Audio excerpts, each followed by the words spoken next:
Welcome, MHP Rhino Nation, to another episode. Let's get dive deep into MHP's baby. Yeah. Welcome back to the Deep Dive. Today we're staring down a stack of sources that honestly looks a bit all over the place at first glance. We've got technical stuff from social media giants, how-to guides for email, and even like intelligence tactics for conversations. It is quite a mix, isn't it? But what makes it perfect for a deep dive, I think, is that they're all really wrestling with the same core thing. How information flows, or sometimes how it doesn't flow. Our lives, digital, professional, they're all shaped by these structures, you know? Yeah. Technical limits, the way we organize things, even just psychological barriers. Exactly. And they either speed things up or just stop communication dead in its tracks. So our mission today is to kind of unpack those control mechanisms. But instead of looking at them as totally separate things, we're going to use this idea of friction. How friction gets deliberately put in our way online, how we can reduce it in our work life for efficiency, and maybe even how to get around psychological friction to understand people better. Okay, let's unpack this. Maybe starting with that friction that sort of imposed on us, those digital speed limits. Yeah, let's start there. When you're operating inside one of these massive digital worlds like Meta's ecosystem, you're playing by rules you might not even know exist. And the sources gave us this really telling piece of evidence. That specific error message you get when the platform basically decides you're not acting like a normal human. Right, that simple message. You're temporarily blocked. Yes. And the reason they give is the real kicker. It looks like you are misusing this feature by going too fast. That phrase, going too fast, it tells you so much about how these platforms are monitoring things. It's often not about what the velocity. So if I suddenly start liking posts like crazy or firing off messages way faster than usual, their system flags it. The assumption isn't necessarily this person is saying bad things. It's this looks like a bot or someone scraping data or spamming. The speed itself is the red flag. Precisely. It's an automated defense against misuse at scale. It's much easier, technologically, to just check how fast you're clicking than to try and figure out the intent behind every single rapid action. So you cross that invisible speed limit, and boom, friction. You're blocked. Your ability to communicate just stops. And what's really wild is seeing the sheer scale of the organization listed right there with the block message. It's not just Facebook blocked you. Well, the source material lists the whole family. MetaPay, MetaStore, MetaQuest, Ray-Ban Meta, Meta AI, Instagram Threads. That connection is the key insight, I think. Why list MetaPay, a financial service, alongside Threads, a social app, on the same notice? It suggests this isn't just about posting too fast. It implies a single, unified compliance system. If you trigger a too fast flag in one corner, that flag might apply to your entire identity across all their services, potentially even sensitive ones. Wow, okay. So it's not just a slap on the wrist for being annoying on social media. It could have wider implications. And it made sense then why you see that huge list of policy links to privacy policy, consumer health, privacy, terms, ad choices, and all those languages, Espanol, Francais, Senier. Exactly. It shows this isn't some small local rule. This kind of speed-based friction is a global, engineered part of their whole infrastructure tied into international compliance. So that's the passive side, right? Dealing with the friction they impose on you. But now, let's flip it. How can we actively manage our own information flow? Maybe remove some friction ourselves. Okay, yeah. Moving from being policed by the platform to policing our own identity and information flow. Yeah. Especially thinking professionally, using tools like Google Workspace. Right. We're shifting from reacting to friction to actively designing systems to eliminate it. The goal here is efficiency, clarity, context control. And the sources really highlight the power of something seemingly simple. Email aliases for just one user. Yeah, this is fascinating. A single person, let's call her Sarah. She has her main email, sarah.jones@company.com. But she can also create up to 30 other addresses, like support@company.com or billing@company.com. 30. That's a huge amount of control. She can manage all these different functions or roles, but they all funnel back to her. But here's where the friction can creep back in if you're not careful, right? The configuration details are crucial. Absolutely critical. If Sarah gets an email sent to support@company.com and just hits reply, it defaults to coming from sarah.jones@company.com. Exactly. And suddenly, the customer who thought they were talking to the support department is talking directly to Sarah Jones. It breaks the professional appearance, creates confusion, it introduces friction. So the key setting, the sources stress this, is changing the reply default to reply from the same address the message was sent to. That keeps the support at company.com conversation looking like it's from support, even though it's Sarah handling it. It maintains that professional boundary, that specific identity for that communication channel. And you need separate signatures too, don't you? One for Sarah Jones, one for company support team. Definitely. Otherwise, the signature gives the game away. You've designed this alias structure, but if the signature says Sarah Jones Marketing Manager, it defeats the purpose.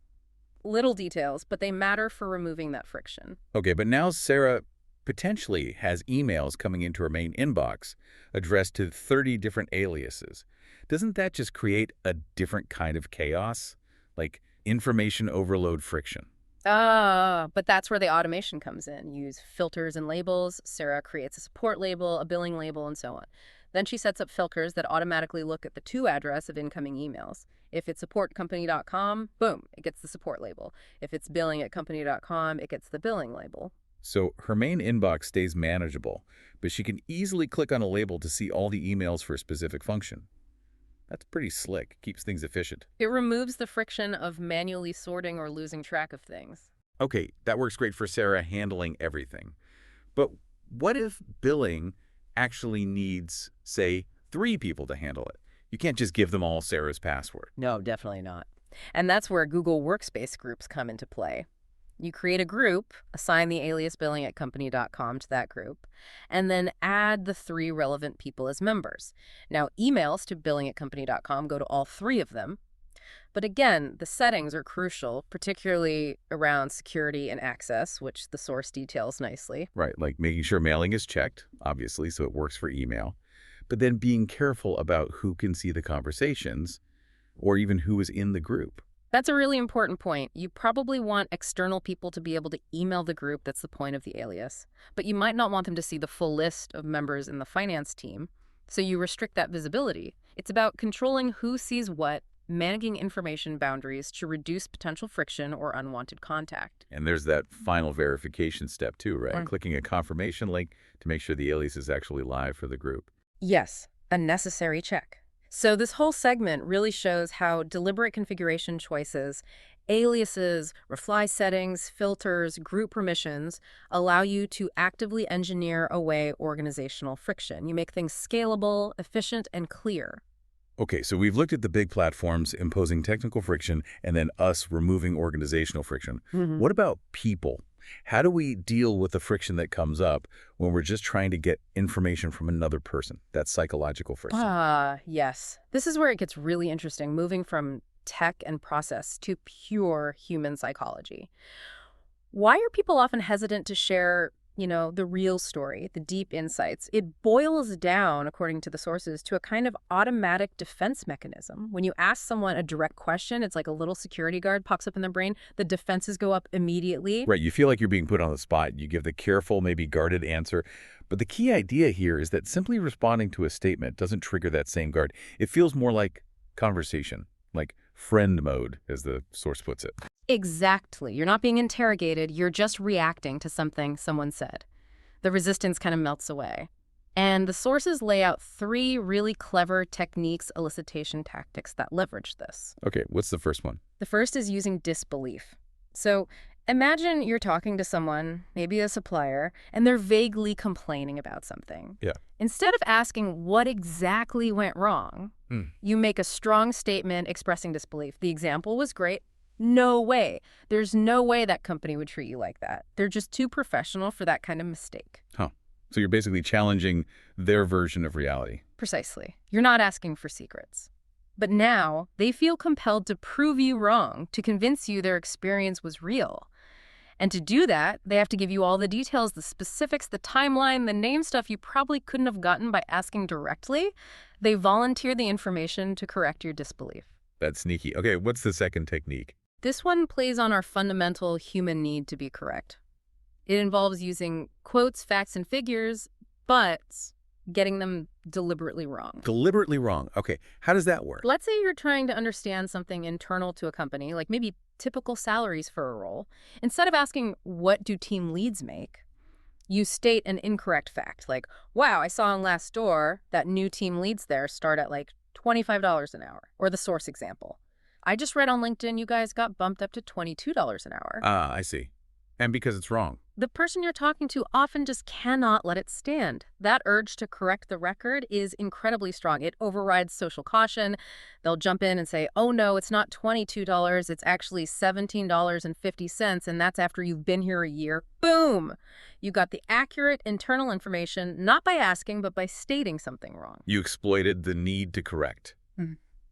Yeah. Clever. Okay, and the third one. The third is using provocative statements. This is where you make a kind of challenging, maybe slightly empathetic assumption about the difficulty or stress of someone's job. So instead of asking a bland question like, what's challenging about your job? Right, which invites a generic answer. You make an assumption. The examples were things like, wow, YouTube. That has got to be challenging. Or maybe more specific, managing that algorithm, that's got to be really stressful, probably keeps you up at night. You're basically saying, I bet your job is tough in this specific way. Exactly. You're making a statement about their struggle. And that prompts them to respond in detail. They'll either agree and explain why it's so stressful, giving you all the gritty details, or they might disagree and explain why that specific thing isn't the problem, but then often pivot to telling you what the real challenges are. Maybe it's the comment moderation or the monetization rules. Either way, you get a much deeper, more nuanced explanation than if you just asked. You bypass the standard interview mode by stating an assumption instead of asking for information. That's the strategic side of managing conversational friction. So, okay, let's tie this all together. We've got these three distinct areas: the network blocking you, the email setup helping you, the conversation revealing things. What's the connection? Well, like you said at the start, it really all comes down to managing friction to control the flow of information. On the network level, with Meta, going too fast creates unacceptable friction for the platform, so they impose friction on you, a block, information flow stops. Right. And then on the professional level, with Google Workspace, failing to set up aliases and filters correctly introduces organizational friction, confusion, inefficiency. So you actively remove that friction through careful configuration. And finally, on that interpersonal level, asking a direct question often introduces psychological friction. That security guard goes up, blocking information flow. But using these elicitation techniques, these carefully crafted statements, that removes the friction, bypasses the guard, and allows the information to flow more freely. So whether it's a server, an inbox, or a person, controlling the outcome often means understanding and manipulating the points of friction, removing it where you want flow, maybe even adding it subtly where you don't. That's a great way to put it. This has been fascinating. Thank you for bringing these sources together for this deep dive. It really makes you think. We saw that sometimes the best way to get knowledge isn't to ask for it directly. It's to create a situation, maybe state something slightly off, that compels a correction or more detailed explanation. So here's something for you to mull over. What assumption, or maybe slightly inaccurate fact, could you state today? Perhaps in a meeting, or just talking to someone you want to understand better. What could you say that might prompt a genuinely insightful reaction, forcing them to correct the record for you? Something to explore on your own.